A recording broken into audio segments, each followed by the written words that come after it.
And so I thought I would start by actually telling you my story, a story. So 2 years ago, I was traveling back from Japan with my elderly grandmother and my 14-year-old cousin. Neither of them speak English, which is why I was traveling with them.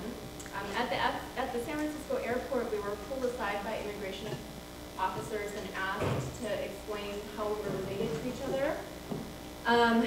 And then specifically to my 14-year-old cousin, the officer asked, what she was planning to do in the United States, how long she was going to stay, who she was staying with, whether she was traveling freely.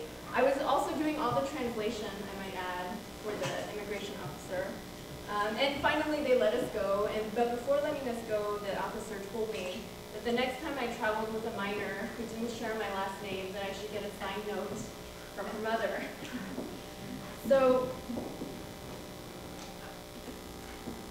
I wanted to share this personal anecdote with you just to illustrate the importance of the question, how do we come to know something like trafficking as such?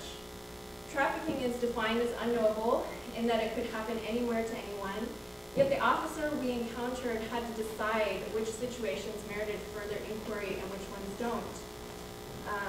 How he comes to understand some situations as potentially hiding trafficking and not others actually has everything to do with the cultural narratives that circulate through the media, the courts and legal system, human rights organizations, and state discourses.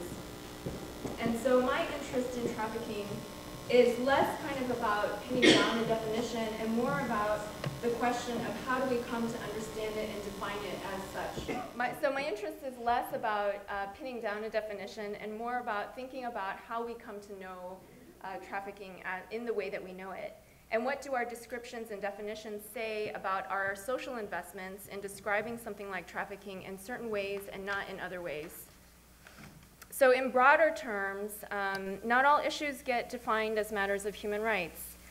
This is important because becoming legible or being legible as a human rights concern or victim actually helps attach value to an issue, both in terms of the attention it gets and the financial resources it garners.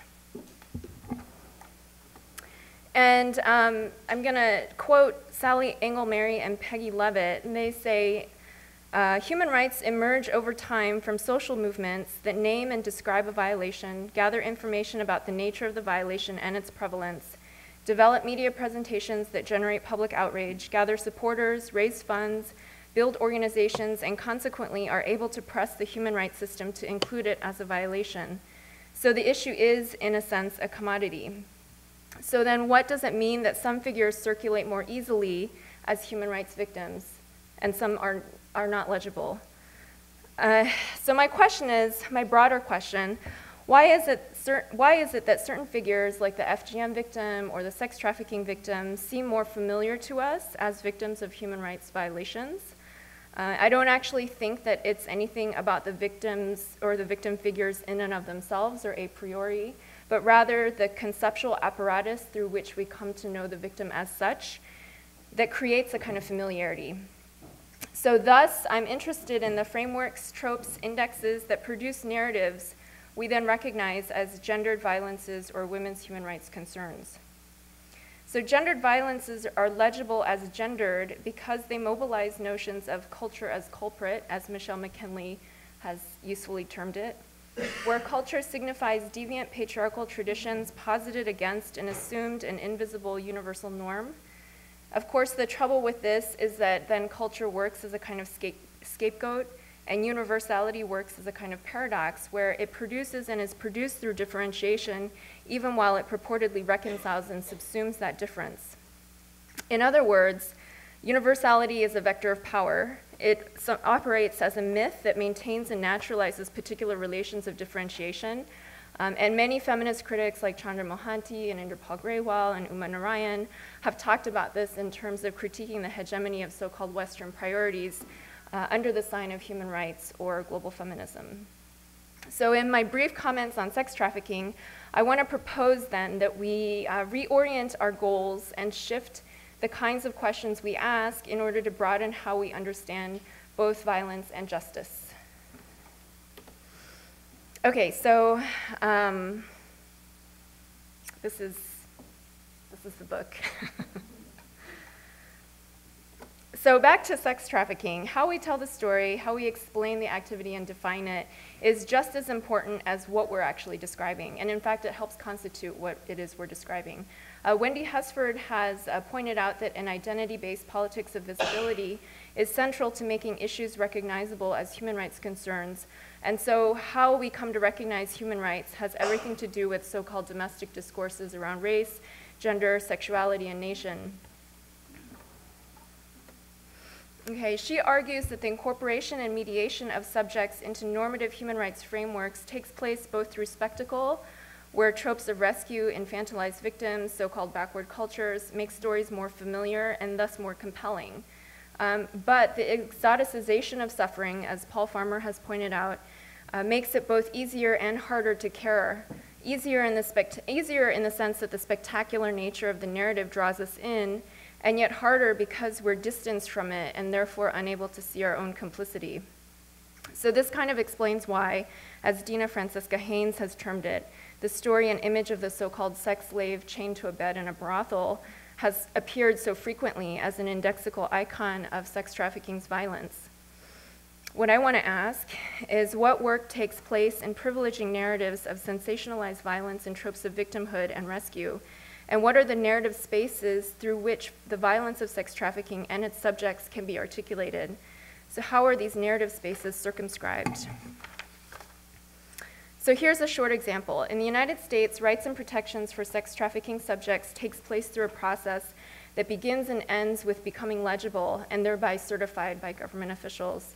Becoming legible begins with a moment like the one I shared in terms of my, at the beginning of the talk, where law enforcement, or maybe it's just a concerned citizen, identifies a situation as potentially hiding trafficking. And then from here, potential victims are interviewed by Health and Human Services, and eventually they become authenticated, or their narratives are authenticated via a paperwork process for visa status.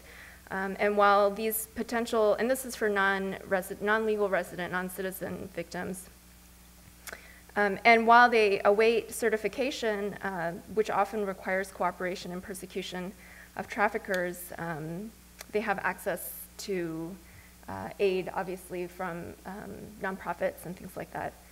So once certified, non-citizen, non-legal resident victims are eligible for a special visa and other benefits. And this is what it's at stake, as the panelists from earlier were mentioning. There are actually material benefits tied to becoming legible, and therefore there's a kind of incentive to identify oneself as a victim. And so, and then in addition to this, the process of authentication and legibility defines justice as success in the legal system, which explains why official state reports emphasize that the most dramatic stories, because these are the ones that are most likely to be winnable in court. Because many of the studies of sex trafficking located in South and Southeast Asia and the regions formerly under the Soviet sphere of influence, officers like the one my cousin and I encountered are then more likely to see trafficking as potentially taking place in some racialized and nationalized spaces over others. So policing sex trafficking in these spaces more than in others actually produces the reality that sex trafficking happens more in these conditions than in others. And I think the panelists before alluded to this as well. It's a critique that many people have made around, say, over-policing lower income or black neighborhoods. You over-police because you think you'll find criminal activities more in certain areas, and then you actually do find criminals more. You do arrest people, and it then produces the reality of lower income and black neighborhoods being more criminalized. So the point is that storytelling is itself a mode of power. How a story can be told is dependent on a multitude of factors. And for instance, Kimberly Thaden, in her work, is very critical of our kind of Western juridical incitement to speech, where victims' ability to tell their story and have their voices included into the broader discourses of violence is first a gendered incitement that makes inclusion of so-called women's voices both evidence of and solution to the androcentrism of human rights and the law. And second, she questions the ethics of the uncritical assumption that victim testimonies are inherently healing and thus a necessary stage in the pursuit of justice. Instead, she calls attention to the silence of perpetrators in the shadow of the incitement for the speech of victims, particularly in cases of rape and sexual violence. And she suggests instead, and it's, I think, something to think about, that perhaps there are questions that we do not have a right to ask and silences that must be respected. Okay, so questioning the conventions of storytelling that shape our understanding of sex trafficking's violence is not just about restoring agency to victims. I think there's a too simple dichotomization between victimization and agency, and there's also a too easy elision between testimony, agency, and justice. Instead, we might complicate how we think of agency and how we read for it, and we might do this by expanding what and how we see violence, thus expanding how we might think about justice. Now, what I'm going to show you is a short PSA produced by the United Nations. It's also been featured by the US Department of Health and Human Services. And I discuss it at length in the book, so I'm just going to highlight the good parts. And I'm sorry, there's the song that goes with it, but.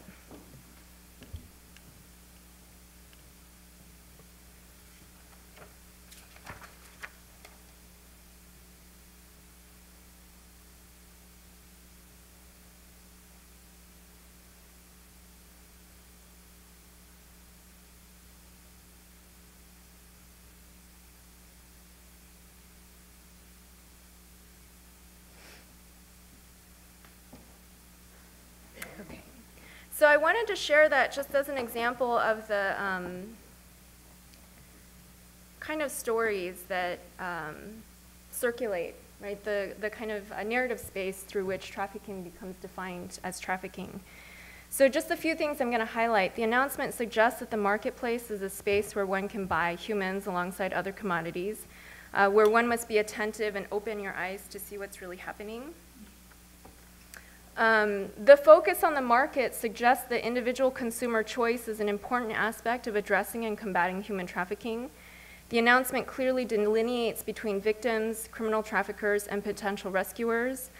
And the story that was told there actually forecloses the potential of victims to find their own ways out of their own situations. For instance, perhaps they rescue themselves. As well as the potential that criminal traffickers might also be or have been victims themselves. So those are just some of the foreclosures.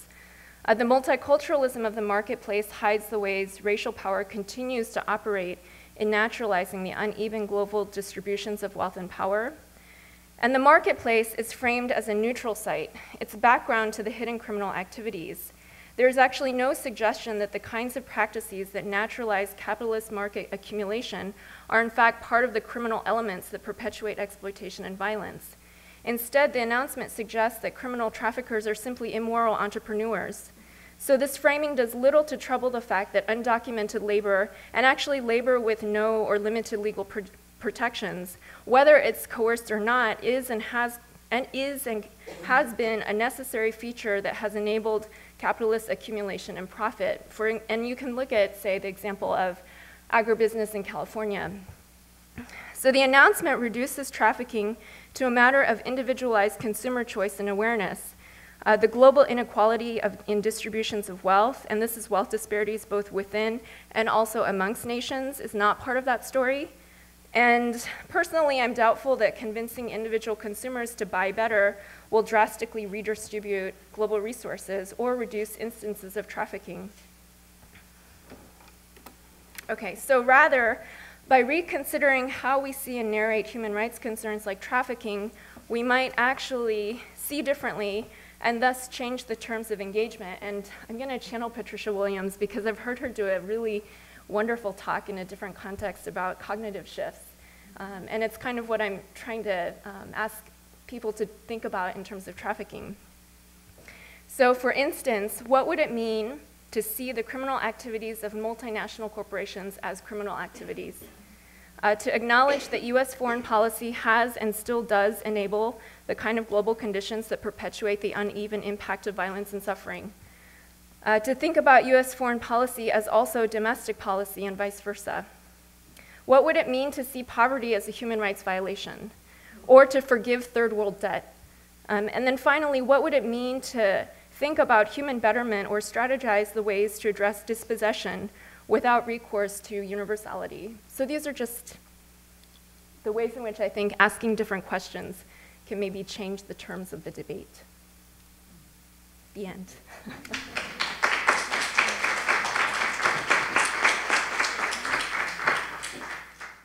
Thank you very much, Julie.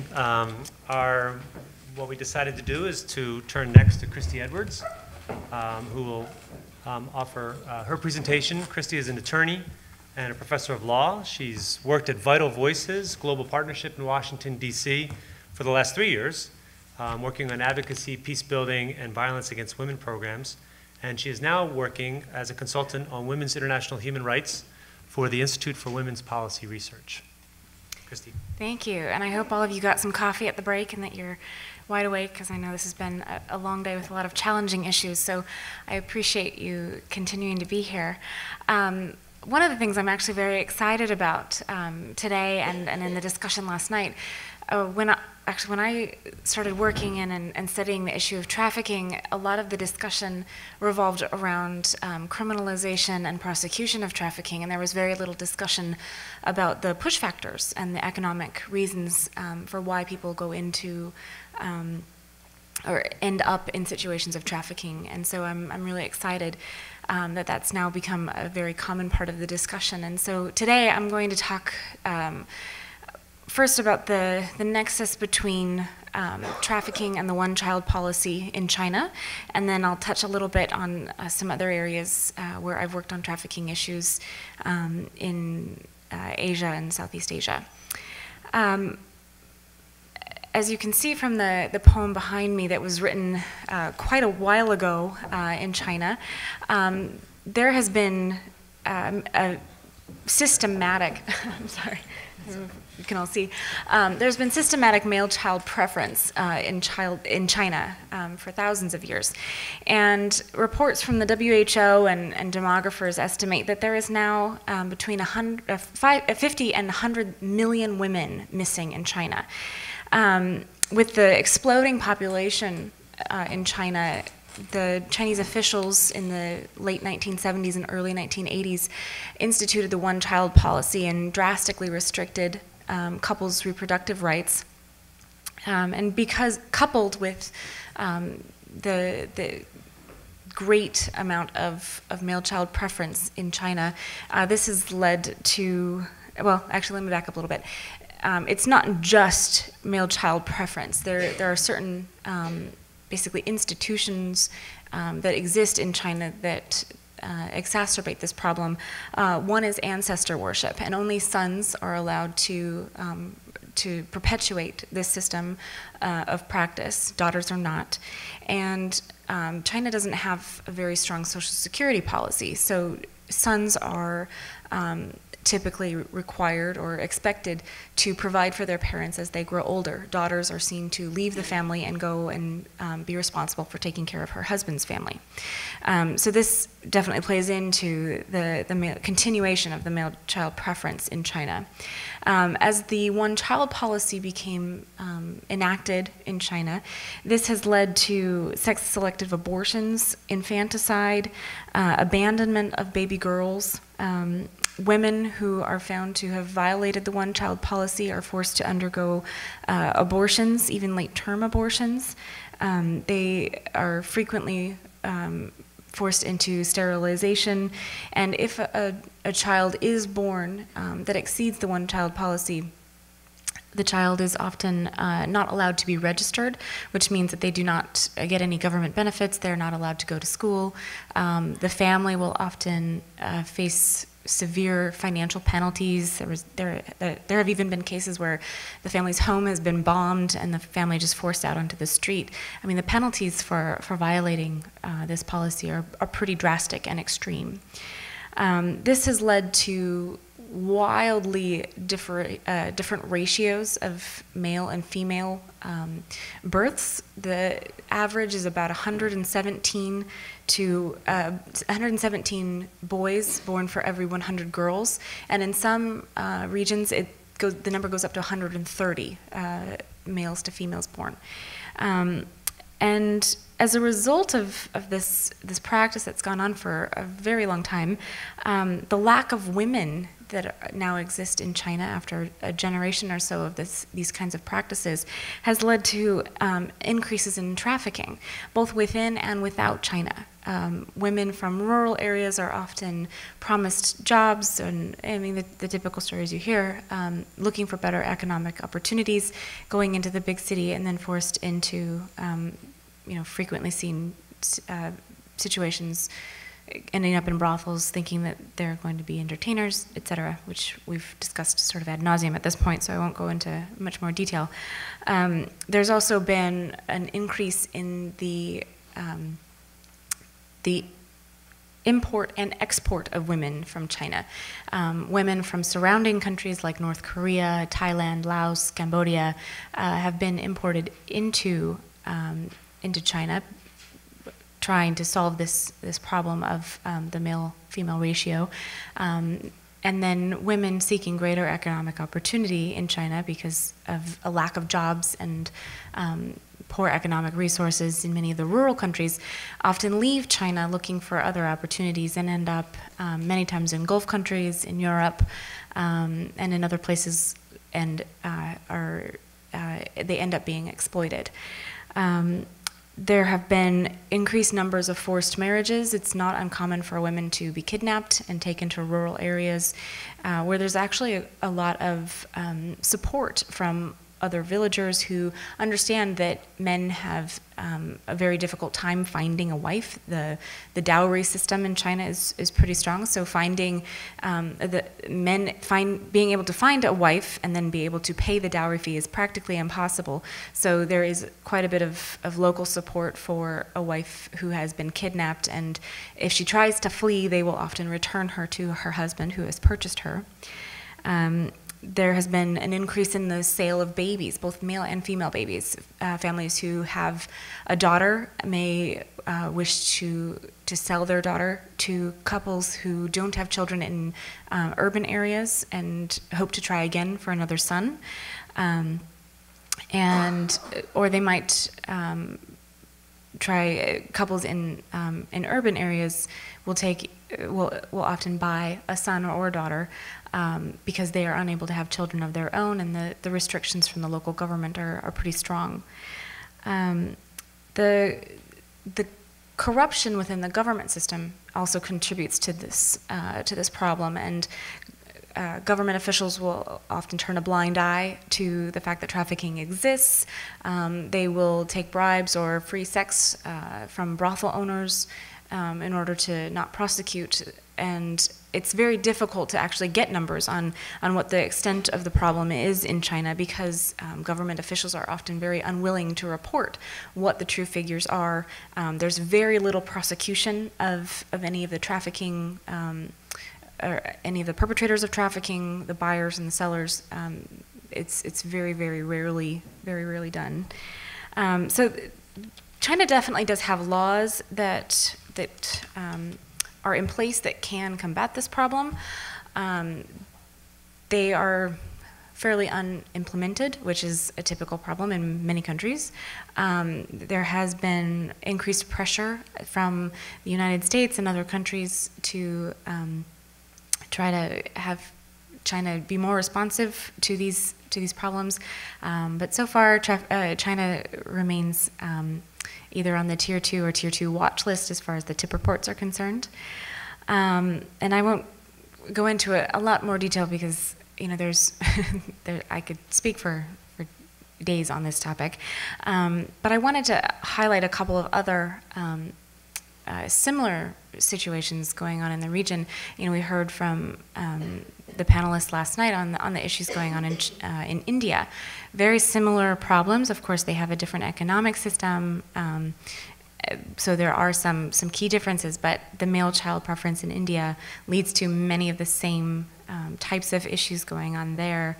In places like Nepal, there have been an increase of women leaving Nepal looking for economic opportunities, especially in the Gulf, going to places like Qatar or the UAE, especially now with Qatar about to host the World Cup and with other big sporting events going on there. They expect about 1 million people to come to Qatar looking for work, and oftentimes face extremely horrific labor practices. It's not necessarily sex trafficking that occurs there, but definitely forced labor and the number of people paying exorbitant recruitment fees and then getting to countries like Qatar or the UAE or Saudi Arabia, not being paid wages, living in horrific living conditions. This has definitely become a really significant problem. In Macau, I recently learned that it's actually the largest, or Macau has the largest revenue from casino money in the entire world. Most people think of, Vegas or Nevada as being, a huge hub for this problem, but Macau, because of their economic stimulus, is designed to increase casinos to come and establish presence there.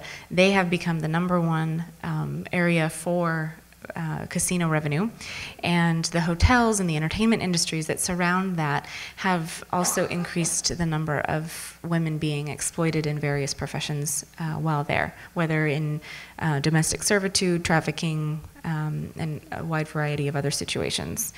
So just to say, this is not an issue that is going away, and I think the panelists today have been wonderful about describing just many of the different ways in which women enter into these kinds of situations, their abilities and agency in order to either get themselves out or the resources available to help them get out if that's what they want. And so I'm happy to talk more about this in any of the questions. Thanks.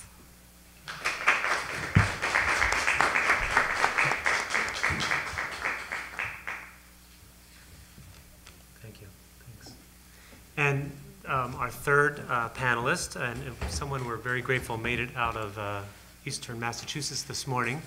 We were anxious about that, but Patricia Williams is the James Doerr Professor of Law at Columbia University, and she's a widely published author on the intersection of race, gender, and class, and how they in turn interrelate with law and legal theory. She's taught at a wide array of institutions as a very influential figure, and also a regular contributor to the Nation. And we've been delighted that she's been in residence here at Smith College this semester as a Nielsen Professor, the William Allen Nielsen Professor for 2012-2013. So, Patricia, please. Thank you. Thank you so much. I'm really tired and a little addled because obviously this is a difficult day. I'm actually going to jettison what I was going to talk about because I got so involved in the last panel that I want to try to speak a little bit extemporaneously to that. So forgive, this is a way of apologizing if I'm a bit incoherent. But one of the things that, what I teach is contract law. Where I locate some of what's being talked about here is in the realm of constitutional violations of constitutional rights, violations of the integrity of the body, and human rights. And for me, that's in the geography of collective concern. It's about public safety, public health, public welfare, and about a series of thinking together collectively about a series of resolutions to something that affects us all, that is about a commonwealth of interest. And so I think what I was hearing were conversations at a couple of different levels.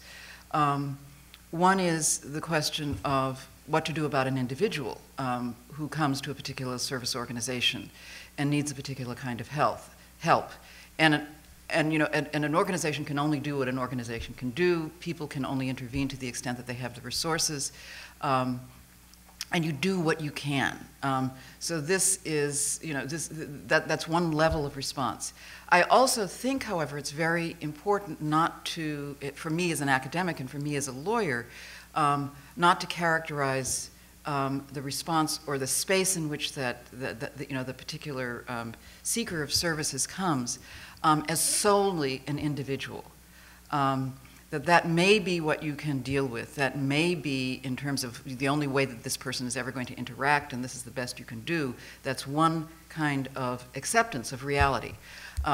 On the other hand, I am not sure that I want to characterize that situation, that general situation, only as in the language of what I feel is contract, which is particularly one of agency, and I don't care whether it's a minor or whether it's an adult, in many of these very, very constrained situations, even if you're an adult and you're dealing with contract, it's a defense to contract. It's a violation of the contract relationship. Therefore, I would avoid altogether the language of contract. This isn't about choice, for example. It's not about self-interest in ways that are particularly, that perhaps we want to recognize in terms of using the concept self-interest for larger policy decisions.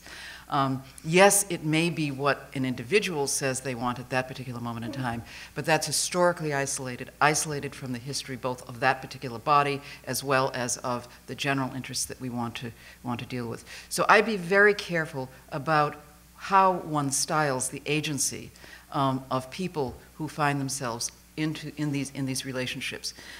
So, you know, in the last panel, I heard both sides being accurate about a particular kind of situation, but on the, you know, but in terms of where you want to locate or have a conversation about the public interest or policy interests, it seems to me it has to be a little bit more normative.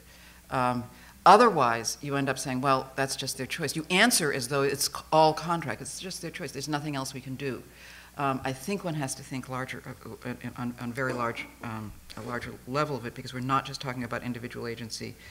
We're talking about justice. We're not just talking about contract. We're talking about policy. I also particularly appreciated what Professor Haas said about conceptual apparatus that provides a familiarity or legibility. Because that's where it really leads to something that is actionable in law or in policy or in you know, a court of public opinion, whether it's media or whether it's the United Nations. And it seems to me that, that it's also helpful for those purposes to recognize that there are a range, which is, I guess, the reiteration of this point, is that there is a range of interests encapsulated in this. And I once had a student who was actually written up by Rebecca Mead in the New York Times, not the New York Times, in the New Yorker many years ago. What feels many years ago in terms of the technology of assisted reproduction. And it was probably about 12 to 15 years ago. And she was a woman who was one of the first surrogates to receive $50,000 per egg harvest for what was described or what was advertised for as Ivy League eggs. And the advertisement was on paper, so it was a contract, and the paper said, you know, she's, the putative parents, or the, you know, the offerors, as we say in contract, advertised for a, somebody who was in an Ivy League school, to wit Columbia, who was at least 5'10", who had a good health record, who had blue eyes, light hair, athletic, and scores of at least 1,400 or whatever it was at that time. So this young woman fit those criteria. And she was very popular on the harvest circuit. In fact, she was so popular that she was actually leasing her womb out more than is recommended medically. She was going to 2 or 3 different agencies. I think you're not supposed to do it for except every 6 months. She was doing it as often as she could for $50,000 a harvest. She was not only paying her way through Columbia, she was buying real estate in Manhattan. And she viewed, and in this class, she called this her choice. What was interesting is that she was also, and I have no doubt that there was a level of agency in that. And I am not someone who is going to judge her for that, and I think that's different from, at the same time, saying, I did not like this as a contract form. I mean, I don't think it's my role necessarily to throw my body in front of her and judge her morally, and I think too much of that goes on in this, of you are doing the wrong thing. At the same time, the reason I am so passionate about the fact that there was only a certain level of agency as opposed to something larger is that she was an older student. So it wasn't about minority per se. It wasn't about immaturity. In fact, she was very mature. She was also an unusual student for Columbia, for law school in particular. She had founded a battered women's project. She had helped found a prostitutes union. She'd had a very, very hard life. And so she had come to law school with an attitude, I am going to get past my background any way I can. So there was something else in this bargain involved that seems to me that there was that if one is going to calculate price in this as a transaction, one really has to evaluate everything that was in this cash, this supposed cash on the barrelhead transaction. There was a whole history that was in this transaction. And again, the body of contract doesn't comfortably include all of those transaction costs that were represented by that kind of bargain. In fact, it reminded me a little bit of the kind of facile bargain that's described in Brad Paisley's new thing, Accidental Racism, when LL Cool J says, I'll forget about the iron chains if you forget about my gold chains. This is a bad bargain, okay? Now, it looks like a bargain, and we could call it agency, but it's a really bad bargain, and it silences the history, it silences the pain, it silences the voices, it makes illegible precisely the public policy or the larger conversation about the symbolism, the deeper symbolism of the Confederate flag or the Confederacy on the one hand and the iron chains on the other. And that's what I worry that gets eliminated from some of these conversations.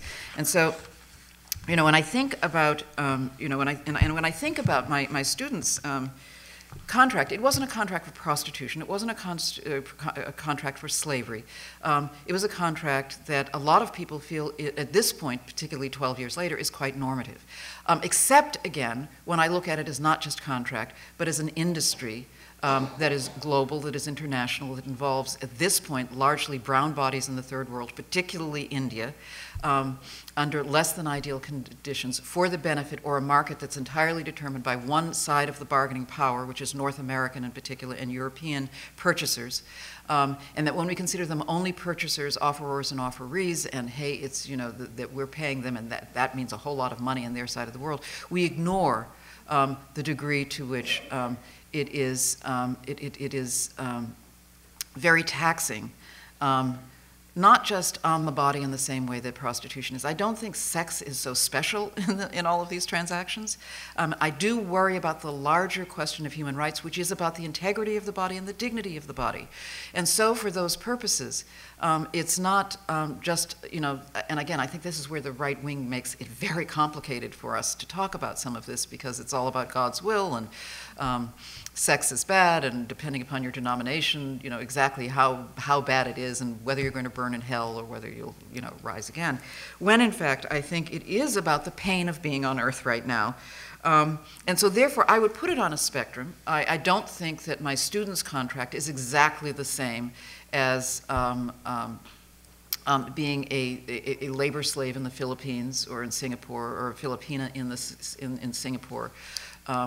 Never being able to, go outside of a constrained area. But I do think that there is a spectrum, and I want to keep this on a kind of spectrum of where the agency, too much agency is attributed to certain actors, when in fact they have almost no options at all. And so I would put labor and overwork, and in fact a whole range of jobs that don't involve sex, that include men, that are highly dangerous to the body. Conditions of work that are not just unpleasant, and therefore I really, this is the reason I really wanted to spend time in this, is that I really don't think this is on the same spectrum. We have to keep a sense of proportion. This is not the same as writing, or the unpleasantness of writing a grant.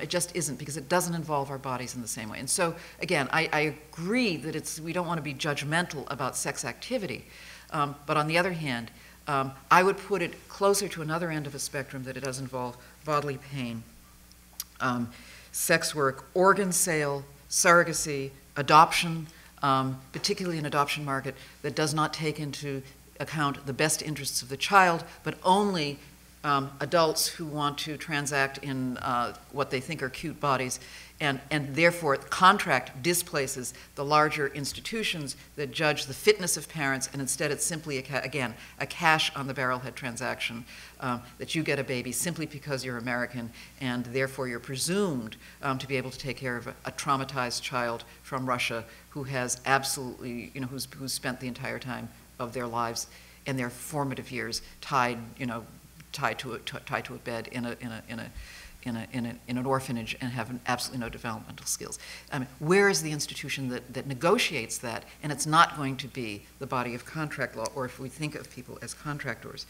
And so I also think it's also really important to distinguish among forms of prostitution. So prostitution conceptually, at any rate, in the law, and again, there are many, many degrees of this, but it really does involve two presumptively adult actors who are selling, and again, it's illegal because it supposedly partializes the body. It makes it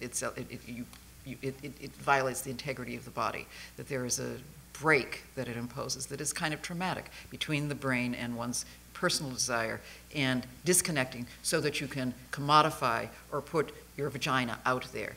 And that you disconnect from those sensations. That's bad for not just the body, it's bad for citizenship. That's why we, but trafficking is different, because trafficking takes the mind and the body, purportedly, and turns that entire person into an object of sale. So there's no mind involved, there's no even, again, there's no degree of involvement. That really is the taking of the body and planting it, but because it is placed as being the object of contract, the person involved in trafficking, presumptively, again, by law, except for whatever's going in Prop 35 or whatever, these are new definitions, new reworkings of this relationship. But trafficking conceptually in the international world, I think, has to do with force. So if one looks at it just as a matter of contract, if you just take it within the body of contract, if in fact you just wanted to say that they're all agents, even in the body of contract, if we were dealing with ball bearings, we would protect contractors better than we seem to when we say, oh, well, it's just somebody's choice. This is just a woman making her way in the world. In the first place, in commercial contract, we have laws about age, about minority, about state of mind, about whether or not somebody is mentally ill or mentally in a less powerful position for whatever reasons. We have doctrines of duress, of fraud, of extortion, of undue influence, of physical force, of inequality of bargaining power. And most importantly, we have a doctrine called illusoriness of contract, which is where what is being exchanged really isn't on the same level, where what is being exchanged is of enormous or even priceless value. And again, we really do think I think we need to consider how we value the body in all of this. What is it that says it's better to sell yourself 5 times a day, or once a month, to somebody with whom you have no intimate relationship, that you can sell an intimacy, a part of your felt nerve endings, to somebody you don't know, and say it is precisely the same as working in an office for 15 hours a day. It's not precisely the same thing, and we do need a sense of proportion about that. Now, at the same time, I can also understand why somebody who is starving would want to do that. That's a desire. I'm not sure it's a choice. That's a need. I'm not sure it's agency. And furthermore, I think that people who are starving, people who are in desperate situations, will sell their bodies. They will sell their organs. They will sell their pancreases and their kidneys. They will steal, and they will take painkillers to kill the pain of it. To me, that's not agency. That doesn't mean that therefore stealing or selling one's kidney for money or selling one's body in a marketplace is a social good. It may be the best resolution for that person. It may be, even resemble something like a good deal from the perspective of somebody who has absolutely nothing else in the world. It does not make it a social good. It does not make it a policy that we should consider as part of the options on the table. It is not something that I would consider as a counterweight or an adequate counterweight to the provision of everything else we've been discussing, which is adequate food, adequate social welfare net, not having to be afraid of the police so that you have to enter into another kind of prostitution, which is to sell yourself as trafficked in order to get housing or to keep out of jail. That's a contract, a weird kind of contract, all in and of itself. So again, I think that to resolve these kinds of contradictions or different levels of conversation, it's important to place this again on the larger question of bodily integrity, which exists in the geography of what we can do at the level of public law and common good.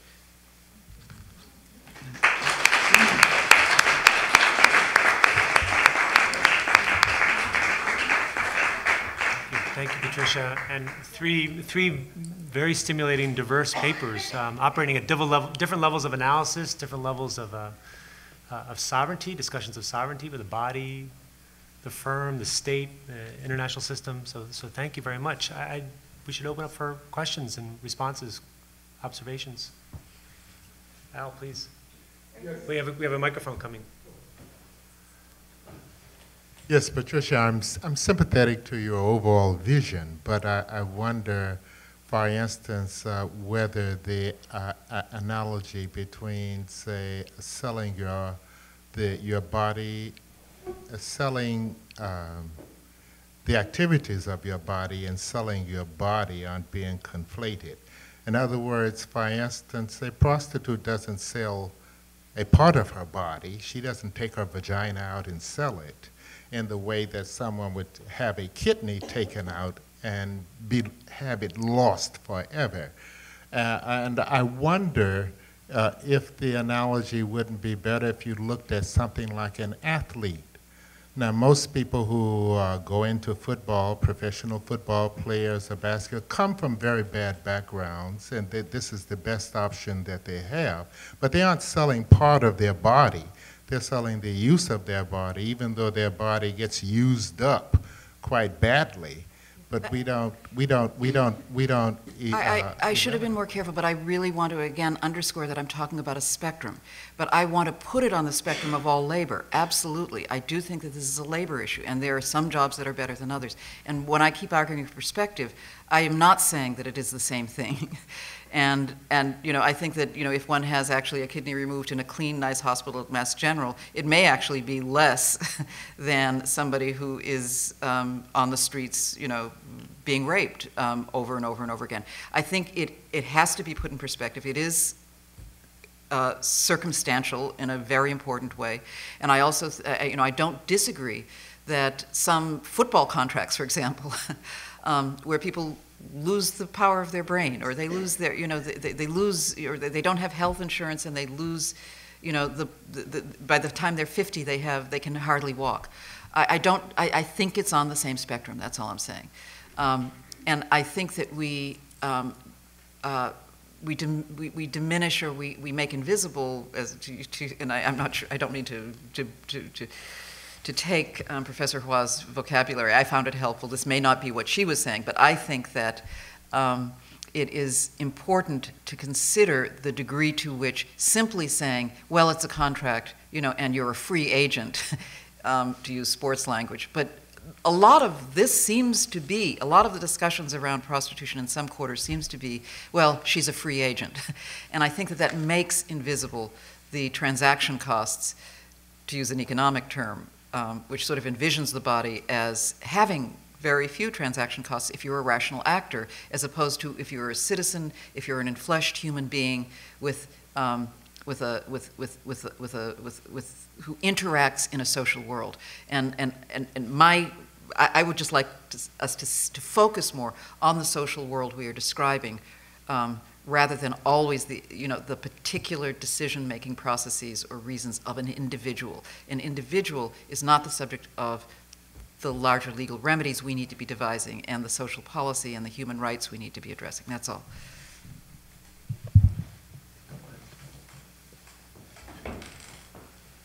Patricia, I just wanted to say how helpful it was to hear your response to what is agency versus choice. That was very, very helpful. Because we've been talking for the last day and a half about the complexity of conceptualizing what agency means. And so I found that very, very helpful. What you said.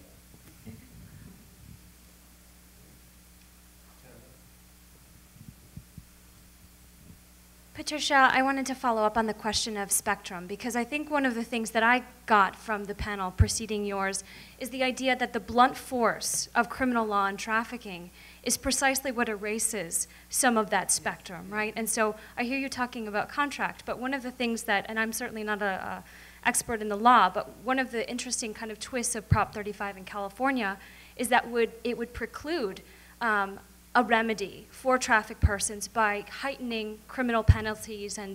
So I'm appreciative of what you're saying, but I think my concern is that when you're framing it in terms of contract and what's missing, that's exactly what has been missing in anti-trafficking policy, which is this blunt force, which paints a very broad brushstroke for a whole slew of communities where the ability to name violation gets completely, I think, blunted by the anti-trafficking discourse, but also more specifically the anti-trafficking policy.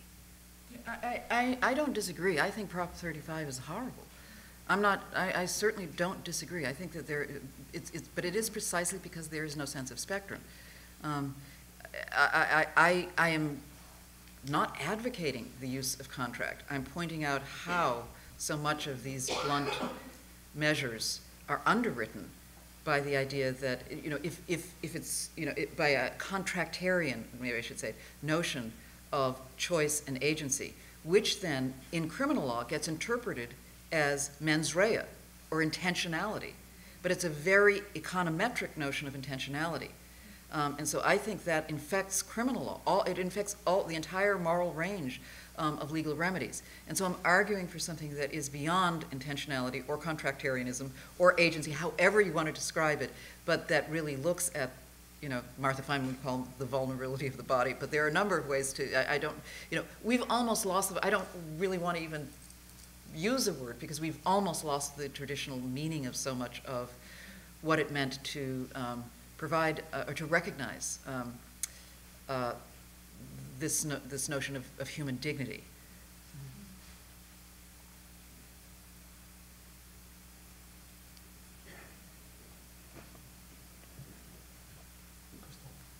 My question is for Professor Hua, but it kind of gets into the conversation we're having. You said assuming victim testimonies are healing, and I really appreciate that because in my experience, it's not always healing to tell your story.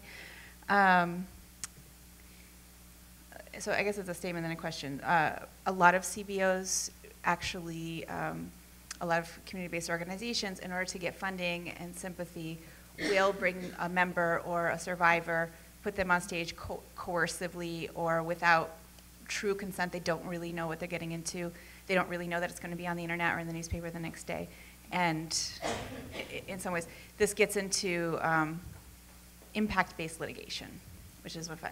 So the same type of thing happens with impact-based litigation where the litigator will use, or the legal team will use one person's story to try to change law.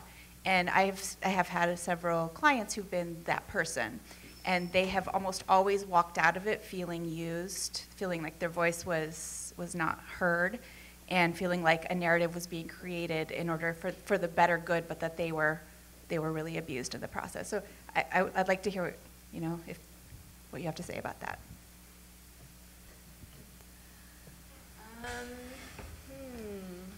What to say? I guess my interest in this issue of legibility and narratability is exactly that, right? That I think we sometimes operate under this assumption that, speaking out and having a voice is like the end all to like justice, social justice. And all I'm saying, I'm not saying that it's not helpful for some people. I'm just saying that perhaps, if you look, if we can expand what justice might mean, then maybe it's, maybe we can include, instead of like testifying in a courtroom and then seeing the, someone's perpetrator put in prison. Maybe justice can be like making sure that that person actually has like some material, you know what I mean? They can go home, they can pay rent, they can eat, they eat well, they can have like a life, a fuller life, I guess. So that's all. I just wanted to, I don't know, think more broadly about what it means to think about what is like distributing justice. Can I add something? To just move a little bit beyond just trafficking or sex trafficking, this debate also comes up very frequently within the international criminal system. And in the ICC, the ICTR, ICTY, looking at victim-centered approaches to prosecuting sexually based crimes, whether they're crimes against humanity, genocide, et cetera. And the courts have really been struggling with how do we prosecute, you know, these individuals who've just perpetrated massive crimes against the populations in their countries, many of them gender-based or with a sexual component to these crimes. But then again, recognizing that these individuals, it's very, very difficult for them to go and share their stories in front of these kinds of audiences. And so I think this question really does need to be addressed, whether it's in the trafficking space or in the violence against women space, that, or more broadly, that a victim-centered approach is vitally important to keep in mind, and that remedies, whether they be monetary or otherwise, they do need to be considered. And the courts tend to be, it tends to be a low priority for them. There's not a lot of financial support given to victims or unwillingness to address these kinds of things, and I think that's a tragedy, you know, in this space. Questions? There's one in the back. Yeah, please.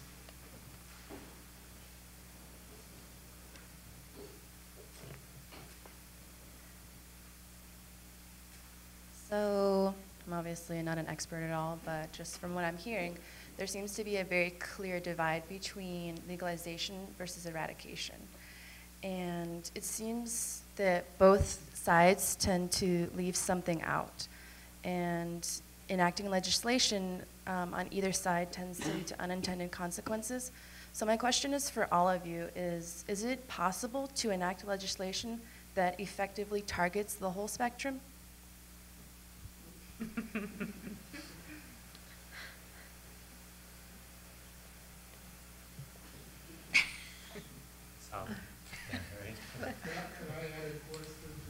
Sure, by all means, yes. You know, most of the focus has been on The microphone, please, Al.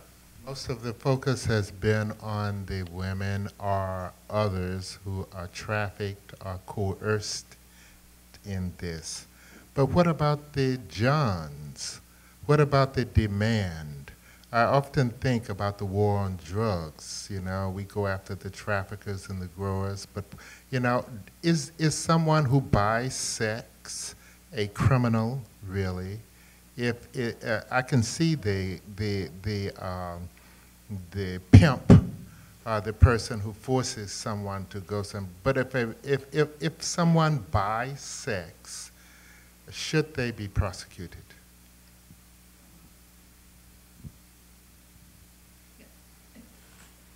The previous question, I think, met with silence because it assumes that there's one problem, and so it's just too hard to wrap my mind around it to give you an answer. When you say the whole spectrum, it sounds like the whole ball of wax or the problem, and it's too singular, I think, given the complexity of what's been put on the table. I don't know which part you're talking about. I don't see any one law or any one set of laws being able to respond. Yeah, being a magic bullet. Yes. Right. Again, there are healthy debates about whether to criminalize any of this, which is again not an abandon of legal resolutions necessarily or of policy resolutions, but there have been moments, and people have forgotten that, in our history when prostitution of certain degrees, that there are, that in some jurisdictions there are degrees of prostitution, and certain degrees was viewed as a victimless crime. Again, whether you want to characterize it precisely as that, but it was felt that the better course was not to prosecute it because as an economic transaction in which purportedly nobody got hurt, it was better to regulate it in other ways, such as a public health issue, rather than as primarily a criminal one. Again, there's history, and depending upon the jurisdiction, depending upon whether or not it was simply turning a blind eye to the Johns as opposed to really accepting the nature of this as a kind of commercial exchange, however, much we might not want to see it. Again, I think that differs from time, depending upon the time and jurisdiction, so I wouldn't want to give a blanket answer to that either. I would agree. I mean, it's an incredibly complex problem, one that lawyers and policy analysts and many very, very smart people have been trying to think about for a very long time. And of course, as we've talked about last night, there are different models on how to address it. And I think over time, they're seeing some are more successful than others. I think what I've tried to focus on in my work and many of the conversations that I've had is what are the causes that bring people to these situations to begin with, because I think we don't spend enough time talking about what are the institutional barriers that people face that lead them into situations that we've talked about, whether they be economic issues, race issues,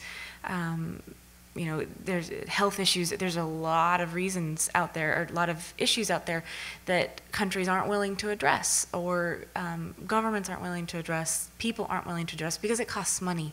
And I think that, yes, there are a lot of different ways that we can approach this legislatively.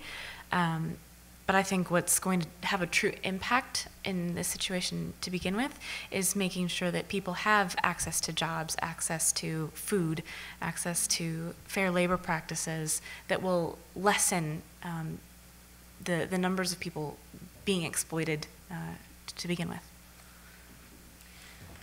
And we also can't separate this from the enormous statistics, at least, in just one aspect, and it may have been discussed before this, but the degree to which a huge percentage, I mean, I can't, some of the experts may know this, but at a huge percentage of those who do end up as sex workers, now I'm not talking about sex trafficking here, but sex workers, have been molested as children.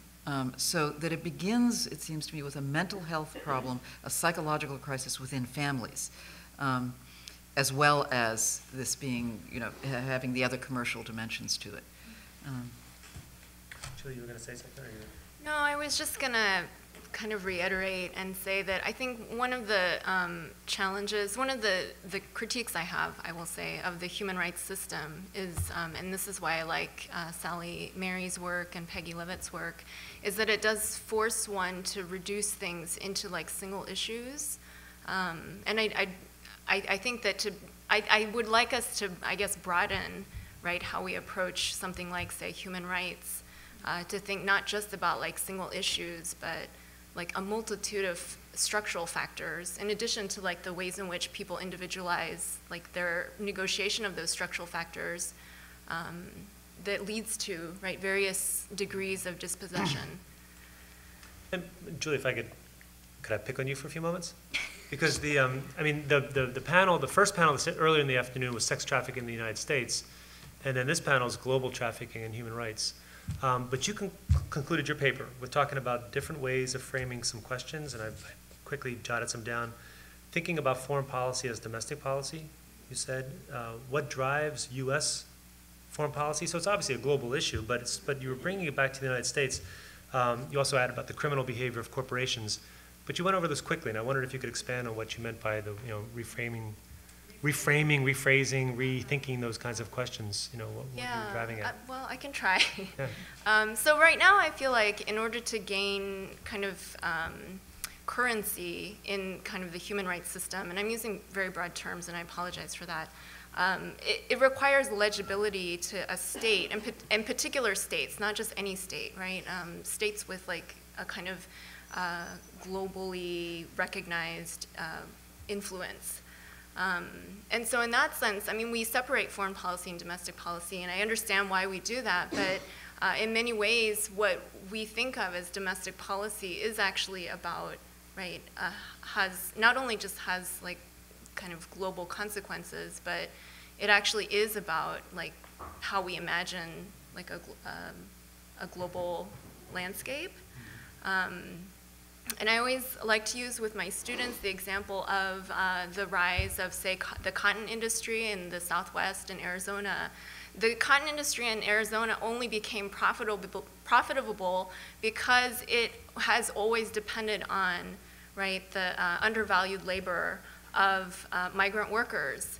And so these industries have, like the cotton industry in Arizona has only been able to establish itself as an industry in Arizona precisely because, right, it's always used undervalued, or it's always had access to undervalued labor.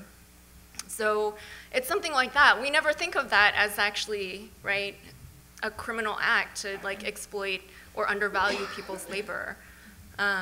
You know, we can talk about structural adjustment programs or, I don't know, like free trade zones, things like that. Those are things that we normalize, and I guess I'm not sure that we should, right? That's. I mean, I remember in the early part of the last decade when Hillary Clinton was a senator, and they passed the Violence Against Women Act, and she talked about it as being the trafficking and that you know, the way it was framed in the context of that legislation. She talked about it as being part of the dark underbelly of globalization. I mean, it was sort of looking at globalization that had been so praised throughout the 90s as being a good thing, and you know, kind of the Thomas Friedman sort of approach to globalization all being good, but this was the dark underbelly of it, and that's getting at that, some of those same forces, same dynamics. Yeah, I just wanted to push on that. Are there other questions, other thoughts, other responses? Again, in the back, yeah, please. Yeah, wait for the mic, please. I guess just to build on my question, this is more of an opinion-based. So would traffickees be best served by legislation that targets trafficking or economic disparities? Does it have to be either or? I think it needs to be both. I think that there need to absolutely be services for victims of trafficking, but I also think that at the same time, there need to be programs and laws in place that that address the economic push factors that get them into that situation in the first place. Otherwise, it's just going to continue the cycle. You know, they might get out of a brothel, but if they have no job to go into, they might end up right back where they started. So I think it doesn't have to be this dichotomy of one or the other. I think that a holistic approach absolutely has to be in place in order for this problem to ever have a hope of being solved. Any questions? Carrie, please. Up. You have to wait 2 seconds, 3 seconds, yeah, of all people. We talk a lot about structural adjustment and sort of global economic conditions contributing to trafficking, but you know, this is just a suspicion, but I link the sort of rise of the commercial sexual exploitation of children in this country to welfare reform in 1996. And I know that in Atlanta, juvenile court judges saw this incredible increase in the number of girls coming through their courts on criminal charges. Okay, they were being prosecuted for prostitution. But that's always so lacking, any sort of connection to these larger structural factors. And the total focus has been on criminal law as the solution, which is, I think, is part of this individualizing. The bad guy is the trafficker, the pimp, whoever, not these larger structural factors. The fact that we, you know, disappeared our social safety net for all intents and purposes. And, you know, the high poverty rate of children in the United States, you know, over 20% of children are in poverty, and, you know, the highest of all the developed countries, except maybe 1 or 2. But those conversations aren't happening. And, you know, it's seen as, no, it's these pimps, that's the problem.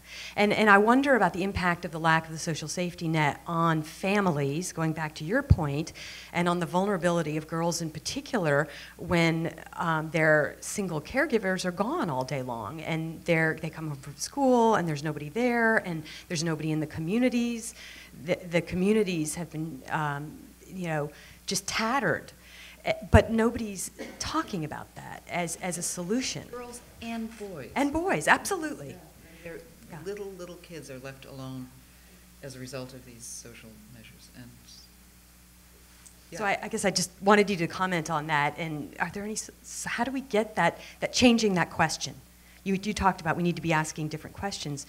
I don't think there's the political will in our country. I think we're so individualistic. We want to see problems in individual terms, and we want solutions to be individual. So we're not going to look at these structural factors. The undeserving poor, that we blame the victims. And one positive thing I've seen about this whole trafficking discourse is starting to say, that girls aren't, not blaming girls, at least to some degree, and saying they're victims, they're not perpetrators, they're not criminals. But, that's one of just a few things. So, I don't know, any responses? It is pretty well documented that there is, and it's pretty the same answer I would give to the previous question, that there is an absolute correlation between poverty, neglect of children, lack of education, lack of options, communities that are criminalized. So that's why I said boys. They are also the victims of sexual assault, but often that neglect comes to fruition in terms of stop and frisk policies that throw very young boys, just because they're seen as predators when they're neglected more than victims ever, particularly boys of color, and they're thrown into prisons where they, as adults, where they are, we haven't even begun to get to sexual assault and prostitution within the institutions that have criminalized and impoverished so many in society. But again, this is not I'm talking more domestically than I am internationally, but I think it's replicated in various forms elsewhere. And that's why I had a little bit of difficulty. I was thinking of answering the question about whether or not just not prosecuting it, because in certain societies you do have the licensing of prostitution, and that doesn't necessarily cure things if, in fact, then you have sex tourism, where it becomes, a kind of shopping mall. Yeah, it becomes a shopping mall. Yeah, I would agree. It's kind of the same point I've been making all along. When you don't address these structural issues, whether it be economic issues, cultural practice, etc., if you don't address those underlying issues, the fact that you send some perpetrators to jail, 2,000 a year in a country of 1.5 billion, what's that really going to do? China has 1/5 of the world's population and 7% of the world's arable land. Well, that's not going to really do much for a population of that size that needs food.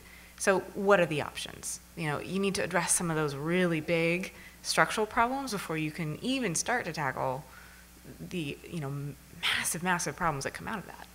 One of which is trafficking.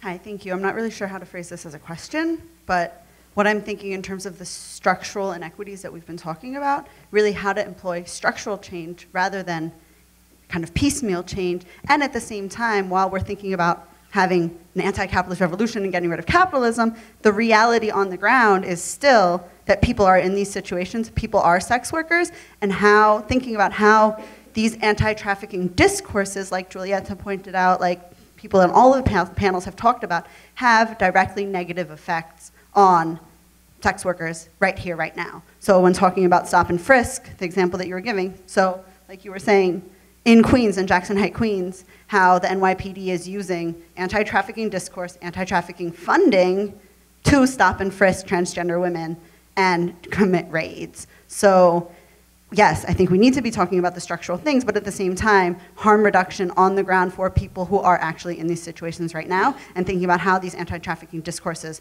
harm us. So I don't know how to frame that as a question, but.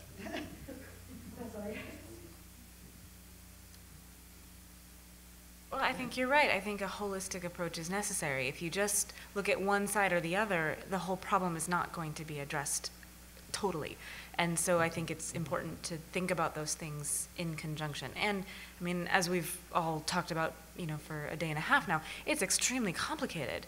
and it's hard to figure out what those answers are or what the best method is or the best model. It's very tough. But I do think that making sure that those voices are heard and those stories are told is a very important part of solving this problem. And I do want to, if one is going to deal with it at the local level, and not just the local level, but the individual level, then one part of the answer for me, I was really thinking about this panel being part of a global policy issue, but one part of how I would try to think about restructuring the resolution is not just what that individual, because again, or the choice maker, I wouldn't think of that individual. I would really think of somebody who, how does this intersect with our physical and mental health institutions? So I think in terms of policy, and I do worry that the encounters on the street are frequently characterized by horrendous brutality in terms of just the structure, the dyad that you described, which is police, citizen. And I'm not just talking about stop and frisk, but prostitution police officer. You've got police officers who are incredibly violently cultured and out of control in some instances, or who are scared on the other hand, but who have no training in any kind of, what is it, what's the word I'm looking for? Diffusing on a psychological sense, or forgive me, I told you I was tired. But you've got a lot of people who have PTSD. A lot of our police officers have done military service. They've got PTSD. They've got authoritarian personality disorder. And they have no training in anger management is perhaps the best way of describing it, right? I mean, these are supposedly our civil servants. They have no real handle other than to pull out a gun or to take somebody to jail or to kick them in the balls. And on the other hand, you've got people who are not functioning well in a society with few options to begin with, and there are no social services for them either. And and again, I think it's important to look at the mental health statistics of people in jail, men and women. And I can't, again, I don't have the statistics off the top of my head. This is not the direction I thought we were going in, but at least in the American prisons, I think it's fully half to 60 to 70% have mental health issues of one sort, and some are quite treatable mental health issues. It's higher than that? Yeah. But I mean, and highly treatable ones, so that people who have like bipolar disorder, which is fairly directly treatable by medications, at least, to some degree, or to some you can return them to functioning, contributing members of society, social beings with the application of it. It's a chemical disorder. It's not, it's not a criminal intent that they're wandering around in a state of sort of heavy sweating, taking everything because they're hoarding or something like that, and they're only prosecuted as shoplifters or whatever, and that's just, it's a complete waste of resources. But when you have percentages that high, and zero, I don't know if any of you have ever dealt with the mental health system. I'm not just talking about the trauma of being raped or whatever, but the mental health system for anybody, for schizophrenics. I mean, it comes to the fore when we're dealing with the James Holmeses of the world. But the whole range of mental health illness, there is no treatment. There is no way to get people to adequate care unless you have enormous personal resources and the family actually intervenes.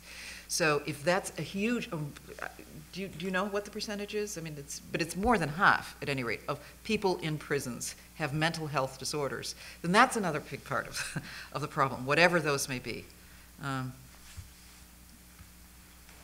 Well, thank you for your comments and questions, and why don't you join me in thanking the panelists here, please, too.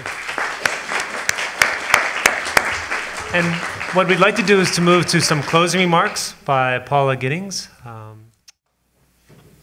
first of all, of course, thank everyone, and I'm so pleased to see you, and we've had a very rich night and day of discussions, and the first thing I want to do, of course, is to thank the panelists, all of them, and to just think about a little bit what we are experiencing in our journey for the last night and day. We began, of course, last night with a conversation between Gloria Simon and Chair Gupta. And one of the things that we were talking about is not only how inspiring they were as activists, but also that their friendship was inspiring. That as they talked about their dependence on each other when they were having difficult times or thinking things through. And I liked Becky Williams' phrase when she was introducing Gloria about these kinds of friendships creating alliances and revolutions. And so I think we were all very touched by that conversation. This morning, of course, we began with technology and trafficking in the law. And I was reminded of that phrase that the road to hell is paved with good inventions.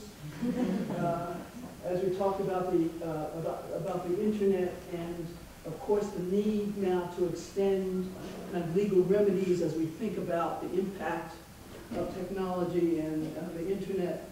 But we were also reminded in that conversation that as we do that, we also have to be wary of the new capacities for surveillance as these laws are enacted, and especially the surveillance which targets particular communities. Trafficking in the U.S. was great. We had a very spirited discussion and debate from panelists who had different approaches when it came to service of sex workers. And one of the things I thought about was that this difference was also dependent on, in some ways, on different assumptions. Assumptions about the nature of sex work, about the capability of people to make certain kinds of decisions, about the meaning of agency. And in part of this discussion for the last panel, Patricia Williams reminded us, though, of the transactional costs of some kinds of this idea of agency, and that we have to think beyond individualism, because there's a whole weight of history and context as we think about what the meaning in the broader sense of violations and bodily integrity. We were also reminded in this panel, global trafficking, of having to think about language carefully, about paradigms, about frameworks, that we're reminded that the answer depends on the question that we raise. And wouldn't it be interesting to have new kinds of questions? My favorite being, what if poverty was a violation of civil rights? And of course, we also talked about the consequences, which you always have to think about in these discourses of cultural traditions, and how that also is very much has to be a part of this discourse. So we've had a very, very rich experience, and happy to be a part of it. And again, thank you to all of you who came. Thank you to Greg White and Carrie and Sarah LaBelle and Lisa Moore for we had these wonderful, just delightful planning meetings. But I didn't forget anybody, did I? Oh yes, Erin Kelly and of course Bethany Williams, who are also part of this project. So thank you. I hope we can extend this and do this again. We had a great time, and